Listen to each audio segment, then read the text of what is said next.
அஸ்ஸலாமு அலைக்கும். Hi friends, எல்லாரும் எப்படி இருக்கீங்க? இன்னைக்கு நம்ம சேனல்ல டே இன் மை லைஃப் vlog தான் பார்க்க போறோம். இது லாஸ்ட் ஃப்ரைடே எடுத்தது. எடிட் பண்ணி போடுறதுக்கு தான் சுத்தமா டைமே இருக்க மாட்டேங்குது. இந்த vlog மார்னிங்லேருந்து ஸ்டார்ட் ஆகுது. மார்னிங் வந்து ஹஸ்பண்ட்ட என்ன சமைக்கலான்ட்டு கேட்டதுக்கு சாம்பார் வச்சிரு அப்படின்னு சொல்லிட்டு சொன்னாங்க. ஓகே, சாம்பார் வைக்கிறதுக்கு தால்ச்சா செஞ்சு கீ ரைஸ் செஞ்சிடலாம் அப்படின்னு சொல்லிட்டு ஃப்ரிட்ஜ் ஓப்பன் பண்ணி பார்த்தாக்கா சிக்கன் மட்டன் எதுவுமே வீட்டில் இல்லை. ஓகேன்ட்டு நானும் என் பொண்ணும் அப்படியே வாக்கிங்காக கிளம்பி பக்கத்தில் தான் மட்டன் ஷாப் இருந்துச்சு. கொஞ்சம் போன்ஸ் மட்டன்லாம் வாங்கலான்னு சொல்லிட்டு மார்னிங் ஒரு 9:30 போல் கிளம்பியாச்சு. காலையிலேயே பாருங்க எவ்வளோ வெயிலாக இருக்குது அப்படின்னு சொல்லிட்டு செம்ம வெயில். மார்னிங் பசங்களை ஸ்கூல் விட போகிறப்பயே வெயில் ஸ்டார்ட் ஆயிடுது. அந்த அளவுக்கு இங்கே நல்ல வெயில் வந்து ஸ்டார்ட் ஆயிடுச்சு. ஓகேன்ட்டு அப்படியே பேசிக்கிட்டே நடந்து போயிட்டு மட்டன் வந்து வாங்கியாச்சு. மட்டன் வாங்கின வீடியோ எதுவுமே எடுக்கலை. மட்டன் ஷாப் போனதுமே என் பொண்ணு சேம் பில்டிங்கில் என் ஃப்ரெண்டு இருக்காங்க, நான் வந்து அவங்களுக்கு மெசேஜ் பண்ணி கீழே வர சொல்கிறேன்னு சொல்லி ஃபோனை வாங்கிட்டாங்க. அதனால நான் வீடியோலாம் எதுவுமே எடுக்க முடியல. அங்கே மட்டன் ஷாப் பக்கத்துலேயே, அதாவது ஆப்போசிட்டில் ஒரு மதீனா இருக்குது. அங்கே வந்து மல்லி புதினா இதெல்லாம் வந்து இல்லை வீட்டில். ஓகே, அதெல்லாம் வாங்கிக்கிட்டு போகலாம் அப்படின்னு சொல்லிட்டு அப்படியே வந்தோம். இந்த மதீனா பார்த்தீங்கன்னா எல்லா வெஜிடபிள்ஸுமே ஓரளவு நல்ல ஃப்ரெஷ்ஷாக இருக்கும்.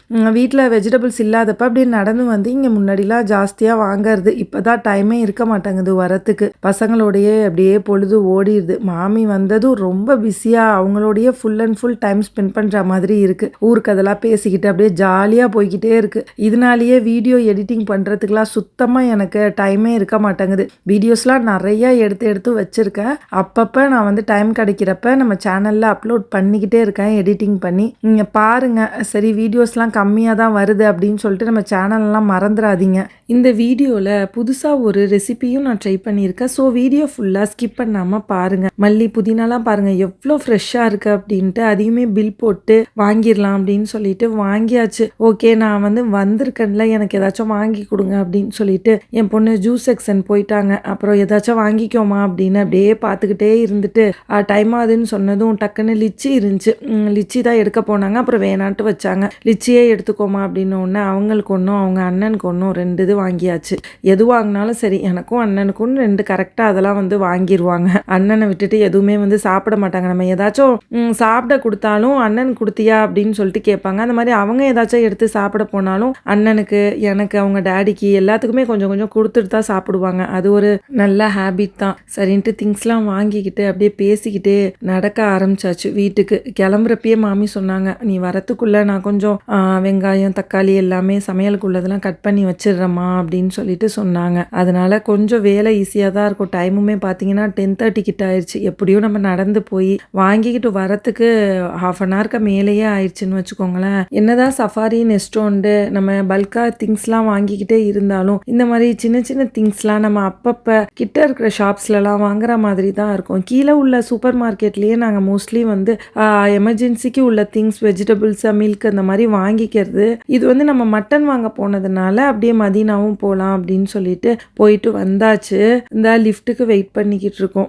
வீட்டுக்கு போயிட்டு இனிமேல் தான் வந்து சமையல் வேலைலாம் ஆரம்பிக்கணும். ஒரு 15 கிராம்ஸ்க்கு தான் வாங்கியிருந்தேன். பாருங்க மட்டன் எவ்வளவு சூப்பராக இருக்குது அப்படின்னு சொல்லிட்டு. இந்த ஒரு காரணத்துக்காக தான் அந்த ஷாப்க்கு நம்ம தேடி போகிறது. நம்ம என்ன பீஸ் கேட்குறோமோ அதே மாதிரி வந்து கொடுப்பாங்க. ரொம்பவுமே நல்லாவும் இருக்கும்.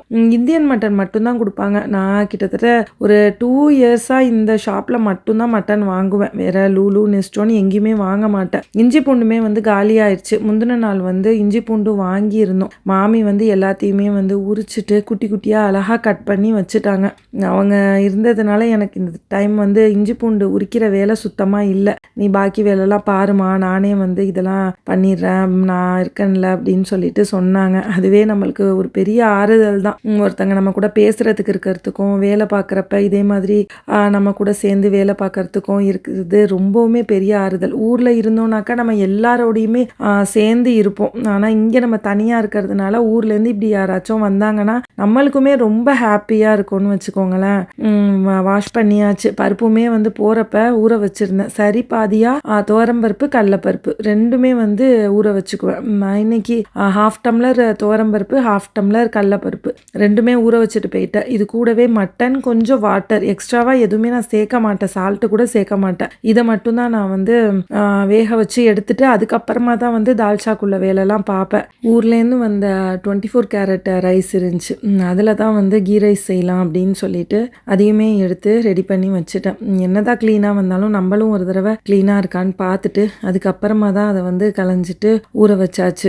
இப்போ ஆயில் கீ ரெண்டுமே வந்து சேர்த்துட்டு பட்டை கிராம்பு ஏலக்காய் எல்லாமே வந்து சேர்த்தாச்சு. இது கூடவே வந்து ஆனியனுமே போட்டு நல்லா ஆனியனை வந்து வதக்கி விட்டுறணும். ஒரு 70 to 80% வரையும் வதக்கி விட்டால் போதும். நம்ம பிரியாணி மாதிரி நல்லா கிறிஸ்பியாக ஆகணுன்ட்டு அவசியம் இல்லை. இது கூடவே இஞ்சி பூண்டு பேஸ்ட் அப்புறம் கொஞ்சம் தயிர் சேர்த்தாக்கா ரொம்பவுமே கீ ரைஸ் வந்து நல்லா இருக்கும். நான் வந்து எப்போதுமே எல்லா சமையலுமே எவ்வளோ ஈஸியாக செய்ய முடியுதோ அந்தளவுக்கு ஈஸி அண்ட் சிம்பிளாக செய்வேன். அதே நேரத்தில் டேஸ்ட்டுமே பார்த்தீங்கன்னா ரொம்ப நல்லா இருக்கும்.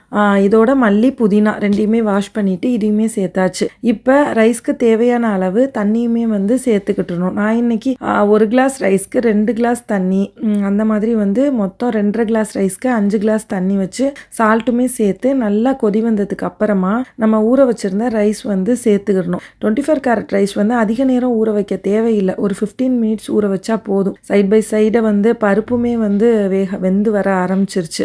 புளிசம்பால்னு சொல்லிட்டு எங்கள் ஊர் சைடு வந்து செய்வோம். ரொம்பவுமே வந்து இந்த கீ ரைஸ் தால்ச்சா காம்பினேஷனுக்கு சூப்பராக இருக்கும். அதுதான் இங்கே வந்து உங்கள் கூட ஷேர் பண்ணியிருக்கேன். இது நிறைய பேருக்கு தெரிஞ்சிருக்கும். தெரியாதவங்க இதே மெத்தடில் ட்ரை பண்ணி பாருங்கள். இந்த புளிசம்பல் செய்கிறதுக்கு மல்லி புதினா மல்லியோட அந்த காம்பு பக்கம் இருந்தால் கூட அதுவுமே வந்து ரொம்ப டேஸ்ட்டாக இருக்கும். இது கூடவே வந்து தேங்காய் வெங்காயம் பச்சை மிளகா இதெல்லாம் வந்து கரெக்டாக சேர்த்துட்டு புளி வந்து கொஞ்சம் ஊற வச்சு எடுத்துட்டு புளி அதோட கொஞ்சமாக புளி தண்ணி இதுலேயே நான் வந்து உப்பு சேர்த்துருவேன். சேர்த்து இது எல்லாத்தையுமே வந்து நல்லா அரைச்சி எடுத்தீங்கன்னாக்கா சூப்பரான புளி சட்னி வந்து ரெடி ஆயிரும். அதாவது புளி சம்பால் அது வந்து நான் ரெடி ஆயிரும். அதுவுமே ரெடி பண்ணி வச்சாச்சு. இப்போ பருப்புமே நல்லா வெந்து அந்த போன்ஸுமே மட்டன் போன்ஸுமே நல்லா வெந்து சூப்பராக வந்துருச்சு. இன்றைக்கி நான் வந்து கத்திரிக்காய் உருளைக்கிழங்கு இது கூடவே வந்து மாங்காய் இதுதான் வந்து போட போகிறேன். இந்த காய்கறி எல்லாத்தையுமே வந்து போட்டுட்டு இது கூட தக்காளி வெங்காயம் வந்து கொஞ்சமாக சேர்த்துக்கணும். ஏன்னா தாளிக்கிறப்ப நம்ம வெங்காயம் சேர்க்கறதுனால கொஞ்சமாக சேர்த்து இது கூடவே மஞ்சள் தூள் ஜீரகத்தூள்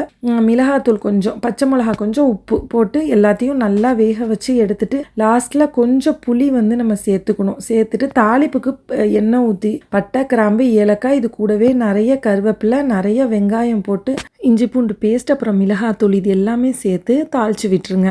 சொல்ல மறந்துட்டேன். மாங்காவுமே வந்து லாஸ்ட் ஸ்டேஜில் சேர்த்து ஒரு 5 மினிட்ஸ் மட்டும் லைட்டாக கொதிக்க விட்டிங்கனாவே மாங்காய் வெந்து வந்துடும். அவ்வளோதான்.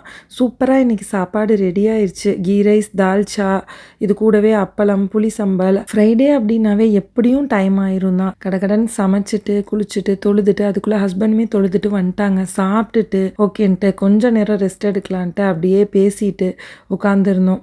ஃப்ரைடே எப்பயுமே பசங்க ஓதுற மதர்சால பார்த்தீங்கன்னாக்கா சூறா மனனம் தான். பொண்ணு என்ன பண்ணாங்க டிவிலேயே அவங்களுக்கு கொடுத்த சூறாவை வச்சு ரிவைஸ் பண்ணிக்கிட்டு இருந்தாங்க. பையனுமே அதுதான் செஞ்சுக்கிட்டு இருந்தாங்க. ஓகேன்ட்டு 3:30 போல் பசங்க வந்து கிளம்பிட்டாங்க மதர்சாக்கு. ஹஸ்பண்டுமே வந்து 3 o'clock போலலாம் ஆஃபீஸுக்கு கிளம்பிட்டாங்க. முந்தின நாள் சஃபாரி போயிருந்தப்ப வேர்க்கடலை வச்சுருந்தாங்க. பார்த்ததுமே ரொம்ப ஆசையாக இருந்துச்சு. ஹஸ்பண்ட் சாப்பிட மாட்டாங்கன்னு எப்பயும் வாங்குறதே இல்லை. இப்போ தான் கம்பெனிக்கு மாமி இருக்காங்கல்லன்னு மாமிகிட்ட கேட்டேன். ஓகே சாப்பிட்லாம் அப்படின்னு சொல்லியிருந்தாங்க. அதனால் வாங்கியிருந்தேன். சரி அதையுமே ஈவினிங் வந்து செஞ்சாக்கா பசங்களுமே வந்து சாப்பிடுவாங்க அப்படின்னு சொல்லிட்டு அதையும் வந்து வச்சு விட்டுட்டு டீயுமே போட்டுடலான்னு சொல்லிட்டு நல்லா இஞ்சி மசாலாலாம் போட்டு சூப்பராக டீ போட்டுக்கிட்டே இருந்தேன். அது ஒரு 10 விசில் கிட்ட விட்டாச்சு. ஓப்பன் பண்ணி பார்த்தாக்கா வேகவே இல்லை. என்னான்டே தெரியல. இங்கே உள்ளது அப்படி இருக்குமா என்னான்ட்டு மாமிகிட்ட கேட்டதுக்கு என்னான்னு தெரியலமா இன்னொரு 5 விசில் வச்சு விட்டுருந்தாங்க. திரும்பவுமே ஒரு 5 விசில் கிட்ட வச்சு விட்டு பார்த்தாக்கா திரும்பவும் பார்த்தீங்கன்னா வேகவே இல்லை. சரி இது வேலைக்காகாது இங்கே கூட அப்படின்ட்டு என்ன செஞ்சுட்டாங்க எல்லாத்தையுமே நான் வந்து அந்த தோல்லாம் ரிமூவ் பண்ணி தந்துடுறேன். திரும்ப வந்து ஒரு 2-3 விசில் விட்டுடு கரெக்டாக வந்துடும் அப்படின்னு சொல்லிட்டு திரும்ப வந்து எல்லாத்தையுமே வந்து அவங்க தோல்லாம் எடுக்க ஆரம்பிச்சிட்டாங்க. அவங்களோட சேர்ந்து பசங்க நான் எல்லாருமே வந்து தோல் எடுத்துட்டு அதுக்கப்புறம் திரும்பவுமே கொஞ்சம் சால்ட்டு தண்ணி எல்லாம் சேர்த்து ஒரு 4 விசில் விட்டதும் கரெக்டாக சாப்பிட்ற மாதிரி ஆயிடுச்சு. இது என்னடா அது யுஏஇயில் இப்படி ஒரு வேர்க்கடலைக்கு வந்த சோதனைன்னு சொல்லிட்டு நானே வந்து நினச்சிட்டேன். ஏன்னா இதுவரையும் நான் வாங்கினதே இல்லை. இந்த டைம் தான் வந்து வாங்கியிருக்கேன். அதுவுமே வந்து ரெடி ஆயிடுச்சு ஓகேன்ட்டு பேக்கிங்லாம் பண்ணிவிட்டு நைட்டு போல் வெளியில் கிளம்பியாச்சு. அதை இன்னொரு விலாகில் உங்கள் கூட ஷேர் பண்ணிக்கிறேன். இதுக்கு இடையில என்ன செஞ்சுட்டேன், ஒரு 5:30 போல் கொஞ்சம் ஃப்ரீ டைம் இருந்துச்சு. பொண்ணு ரொம்ப நாளாக வந்து ப்ரௌனி செஞ்சு கொடுங்கன்னு கேட்டுக்கிட்டே இருந்தாங்க. இன்றைக்கி காலையிலேருந்தே ஒரே அழுகை, இன்றைக்கி ப்ரௌனி செஞ்சு கொடுத்தாலே கொடுங்கன்ட்டு. ஓகே எல்லா திங்ஸும் இருக்கான்ட்டு பார்க்கலான்னு சொல்லிட்டு பார்த்தேன். டார்க் சாக்லேட், அப்புறம் அமுல் பட்டர், பாக்கி பேக்கிங் ஐட்டம்ஸ்லாம் தான் எப்போதும் நம்மள்ட்ட இருக்குமா. இது ரெண்டும் தான் வந்து மெயின் போல் ப்ரௌனி செய்கிறதுக்கு. சரி ஃபஸ்ட் டைம் தானே ட்ரை பண்ணுறோம், வீட்டில் இருக்கிறத வச்சு ஜஸ்ட்டு ட்ரை பண்ணி பார்க்கலாம் அப்படின்னு சொல்லிட்டு ஃபஸ்ட்டு டார்க் சாக்லேட் என்ன செஞ்சுட்டேன், மெல்ட் பண்ணிடலாம் அப்படின்ட்டு டார்க் சாக்லேட்டும் அது கூடவே வந்து ஒரு 50 கிராம் கூடவே தான் இருக்கும், 50 கிராமுக்கு ரெண்டையும் வந்து மெல்ட் பண்ணலாம் அப்படின்னு சொல்லிட்டு அதுதான் மெல்ட் பண்ணி எடுப்போம் அப்படின்ட்டு எடுத்துக்கிட்டு இருக்கேன். பேக்கிங் ட்ரேவுமே எடுத்து வச்சுட்டேன். இடையில வாங்கியிருந்தேன், அதுவுமே ரொம்ப நாளாக ட்ரை பண்ணவே இல்லை. அந்த பேக்கிங் ட்ரேயில் எதுவுமே செய்ய டைமே இல்லை. இன்றைக்கி ப்ரௌனி செஞ்சு ட்ரை பண்ணி பார்த்துடலாம் அப்படின்னு மாமிகிட்ட கூட சொல்லலை நான் ப்ரௌனி செய்ய போகிறேன் அப்படின்ட்டு. ஏன்னா காலையிலேருந்தே வேலை பார்த்துக்கிட்டே இருக்க, ஏமா பண்ணுற அப்படின்னு சொல்லிட்டு கேட்பாங்க. ஓகே பொண்ணுக்கு மதரசாலேருந்து வரத்துக்குள்ளே சர்ப்ரைஸ் மாதிரி செய்யலான்ட்டு செய்ய ஸ்டார்ட் பண்ணேன். ஆனால் அவங்க வந்துட்டாங்க, அவங்களுக்குமே தெரிஞ்சு போச்சு. ஓகே யார்கிட்டையும் சொல்லாத, நம்ம சர்ப்ரைஸாக செய்யலாம் அப்படின்னு சொல்லிட்டு அவங்கள்ட்டயே சொல்லி வச்சுருந்தேன். அதை மெல்ட் பண்ணிவிட்டு ஒரு பக்கம் அப்படியே ஆற விட்டுட்டு ஃபுட் ப்ராசஸர்லேயே இன்றைக்கி எல்லாத்தையுமே வந்து பிளெண்ட் பண்ணி எடுத்துக்கலாம் அப்படின்ட்டு 1 கப் அளவுக்கு சுகர் சேர்த்துட்டேன். ஒயிட் சுகர் தான் சேர்த்துருந்தேன். சரி ஃபஸ்ட் டைம் ட்ரை பண்ணுறதுனால ஒயிட் சுகர், மைதா இதுலேயே செஞ்சு பார்ப்போம். நெக்ஸ்ட் டைம் வந்து ராகி கொஞ்சம் கோதுமை அதெல்லாம் கலந்து கொஞ்சம் ஹெல்த்தியாக செய்யலாம் அப்படின்னு சொல்லிட்டு இதில் தான் நான் வந்து செஞ்சுருந்தேன். 1 கப் ஒயிட் சுகருக்கு 3 எக் எடுத்துட்டு ரெண்டையும் ஃபஸ்ட்டு நல்லா பீட் பண்ணி எடுத்துக்கிட்டேன். நல்லா க்ரீமி கன்சிஸ்டன்சிக்கு வந்து ஃபுல்லுமே வந்து பீட் பண்ணி எடுத்துட்டேன். ஃபுட் ப்ராசஸர் இருக்கிறதுனால டக்குன்னு களத்தில் இறங்கியாச்சு. இல்லைன்னா கூட அதை எடு இதை எடுன்னு சொல்லிட்டு கிடக்கும். இது எப்போதுமே கவுண்டர் டாப்பில் நம்மளுக்கு இருக்கிறதுனால ரொம்பவே பெரிய ஹெல்ப்பாக இருக்குது. சப்பாத்தி மாவு செய்கிறதா இருக்கட்டும், வெஜிடபிள்லாம் கொஞ்சம் அதிகமாக கட் பண்ணுறதா இருக்கட்டும், சடனாக இதில் போட்டோமா டக்குன்னு கட் பண்ணோமா அப்படின்னு சொல்லிட்டு வேலையை முடிச்சிடலாம். பாருங்கள் நல்லா க்ரீமி கன்சிஸ்டன்சிக்கு வந்துருச்சு. அதையுமே வச்சுட்டு இப்போ ட்ரை இன்க்ரீடியன்ட்ஸ் எல்லாமே சேர்த்துடலாம் அப்படின்னு சொல்லிட்டு 1 கப் அளவுக்கு மைதா, 1/4 கப் அளவுக்கு கொக்கோ பவுடர், எல்லாமே கொஞ்சம் கொஞ்சம் கம்மியாக எடுத்துக்கிட்டேன், கப் ஃபுல்லாக எடுக்காமல். இது கூடவே கொஞ்சம் உப்பு, கொஞ்சம் 1 ஸ்பூன் அளவுக்கு வெண்ணிலா பவுடர், 1 ஸ்பூன் அளவுக்கு பேக்கிங் பவுடர், பேக்கிங் சோடா சேர்க்கல. ஓகே இதை மட்டும் வந்து போடலாம் அப்படின்னு சொல்லிட்டு. கேக்குக்கு நம்ம பேக்கிங் சோடா கொஞ்சம் சேர்ப்போம், நான் ப்ரௌனிக்கு சேர்க்கல. ஓகே பேக்கிங் சோடா இல்லாமல் ட்ரை பண்ணி பார்க்கலாமே அப்படின்னு சொல்லிட்டு இது எல்லாத்தையுமே நல்லா வந்து சலிச்சு எடுத்துட்டேன். இதுக்கப்புறமா நம்ம மெல்ட் பண்ணி வச்சுருந்தோம் இல்லையா டார்க் சாக்லேட்டு ப்ளஸ் பட்டர், அதையுமே ரெண்டையும் இந்த ட்ரை இன்க்ரீடியன்ட்ஸில் சேர்த்துக்கிட்டு எக் பீட் பண்ணி வச்சுருந்தோம்ல அதையுமே சேர்த்துட்டு இது எல்லாத்தையுமே நல்லா கட் அண்ட் ஃபோல்டு மெத்தடில் கொஞ்சம் கொஞ்சமாக எல்லாத்தையுமே நல்லா மிக்ஸ் பண்ணி எடுத்துக்கிட்டேன். இதில் ஸ்பீடாக காட்டியிருக்கேன், ஆனால் இதுக்கு ஒரு 15 மினிட்ஸ் ஆயிடுச்சு. ஏன்னா இது ரொம்ப பொறுமை வேணும் அப்படின்னு சொல்லிட்டு. இந்த கன்சிஸ்டன்சிக்கு வந்ததுக்கப்புறமா வால்நட் இருக்குது இல்லையா, அது வந்து சேர்த்து செய்யலாம் இன்றைக்கி ப்ரௌனியில் அப்படின்னு சொல்லிட்டு அதுவுமே கொஞ்சம் எடுத்து கொஞ்சம் கொஞ்சம் குட்டி குட்டியாக கட் பண்ணி வச்சுக்கிட்டேன். லைட்டாக பிளெண்ட் பண்ணி வச்சுக்கிட்டேன்னு வச்சுக்கோங்களேன். அதையுமே இது பண்ணிட்டேன். பேக்கிங் ட்ரே இது தான் நான் இப்போ ரீசெண்டாக வாங்கியிருந்தது, ட்ரை பண்ணல. பொதுவாக ப்ரௌனி வந்து ஸ்கொயர் ட்ரேயில் வைப்பாங்க, என்கிட்ட ஸ்கொயர் ட்ரே இல்லை அப்படிங்கிறதுனால ஓகே நம்ம வீட்டுக்கு தானே செய்கிறோம், நம்ம செய்கிறது தான் அப்படின்னு சொல்லிட்டு இதில் வந்து பார்ச்மெண்ட் பேப்பர் போட்டு லைட்டாக கீழே வந்து பட்டர் அப்ளை பண்ணிவிட்டு நம்ம மிக்ஸ் பண்ணி வச்சுருந்த பேட்டரியுமே இதில் சேர்த்துட்டேன். ஓடிஜியை வந்து 180 டிகிரியில் 10 மினிட்ஸ் வந்து ப்ரீஹீட் பண்ணி ரெடி பண்ணி வச்சுருந்தேன். அதில் வந்து ஒரு 20 மினிட்ஸ் ஃபஸ்ட்டு வச்சேன் ப்ரௌனி, அது வந்து ரெடி ஆகலை. திரும்பவும் ஒரு 15 மினிட்ஸ் கிட்ட வச்சதுக்கு அப்புறமா இந்த அளவுக்கு ரெடி ஆயிருந்துச்சு. ஓகேன்ட்டு வெளியில் எடுத்து வச்சுட்டு நல்லா ஆற விட்டுட்டேன். இதுக்குள்ளே நல்ல ஸ்மெல் வந்து வெளியாயிருச்சு. எல்லாருக்கும் தெரிஞ்சிருச்சு. சரி ஏதோ கேக் ஐட்டம் வந்து செய்கிறேன் கிச்சன்லன்ட்டு. ஹஸ்பண்டுமே வந்து வந்துட்டாங்க, என்ன செய்கிற நல்ல ஸ்மெல்லாக இருக்குன்ட்டு. அதுக்கப்புறம் ஓகே ப்ரௌனி தான் செஞ்சு ட்ரை பண்ணியிருக்கேன் அப்படின்னு சொல்லிட்டு சொன்னேன். ரொம்பவுமே நல்லா வந்துருந்துச்சு. ஃபஸ்ட் டைம் அப்படின்னே சொல்ல முடியாதுன்னு வச்சுக்கோங்களேன். ரொம்ப சூப்பராக இருந்துச்சு. டேஸ்ட்டுமே ரொம்ப நல்லா இருந்துச்சு. நீங்களுமே வந்து இதே அளவோட ட்ரை பண்ணி பாருங்கள் எப்படி வந்துச்சு அப்படின்னு சொல்லிட்டு சொல்லுங்கள். இன்ஷா அல்லாஹ் நல்லா வரும் கண்டிப்பாக. இதே மாதிரி ட்ரை பண்ணி பார்த்தீங்கன்னா அதை கட் பண்ணுறதுக்குள்ளே என் பொண்ணுக்கு பொறுமை தாங்காமல் ஒரு குட்டி பீஸ் எடுத்து போட்டாங்க. சாப்பிட்டுட்டு சூப்பராக இருக்குது அப்படின்னு சொல்லிட்டு சொல்லிக்கிட்டு இருந்தாங்க. இதுக்குள்ளே ஓகே கட் பண்ணிடலாம் அப்படின்ட்டு கட் பண்ணி எல்லாருமே வந்து சாப்பிட்டோம். டேஸ்ட் வைஸ் ரொம்ப நல்லா இருந்துச்சு. ரொம்ப எனக்கு பிடிச்சிருந்துச்சி பர்சனலாக. ஹஸ்பண்ட், மாமி எல்லாருக்குமே ரொம்ப பிடிச்சிருந்துச்சி. எல்லாமே ரொம்ப நல்லா இருக்குது அப்படின்னு சொல்லிட்டு சொன்னாங்க. ஏன்னா கேக்லாம் நான் ஃபஸ்ட் டைம் ட்ரை பண்ணுறப்ப பார்த்தீங்கன்னா இந்த அளவுக்கு வந்து பர்ஃபெக்டாக வரல. ஆனால் ப்ரௌனி வந்து ரொம்ப பர்ஃபெக்டாக வந்துருச்சு. இதோட இந்த விளாக் முடியுது. இந்த விளாகில் கொடுத்துருக்கிற எல்லா ரெசிபீஸுமே நீங்களும் ட்ரை பண்ணி பார்த்துட்டு எப்படி இருக்குன்னு சொல்லிட்டு எனக்கு கமெண்ட்டில் சொல்லுங்கள். இந்த விளாக் உங்களுக்கு இன்ட்ரெஸ்டாக இருக்கும்னு நம்புகிறேன். நம்ம சேனலை ஃபஸ்ட் டைம் பார்க்குறீங்கன்னா இந்த விளாக் உங்களுக்கு பிடிச்சிருந்துச்சுனாக்கா நம்ம சேனலை சப்ஸ்கிரைப் பண்ணிக்கோங்க, லைக் பண்ணுங்கள், ஷேர் பண்ணுங்கள், பக்கத்தில் இருக்கிற பெல் ஐக்கானையும் ப்ரெஸ் பண்ணிக்கோங்க. அப்போ தான் நான் போடுற அடுத்தடுத்த வீடியோவோட நோட்டிஃபிகேஷன் உங்களுக்கு வந்துக்கிட்டே இருக்கும். இன்னொரு இன்ட்ரெஸ்டிங்கான விளாகில் பார்க்கலாம். தேங்க்ஸ் ஃபார் வாட்சிங்.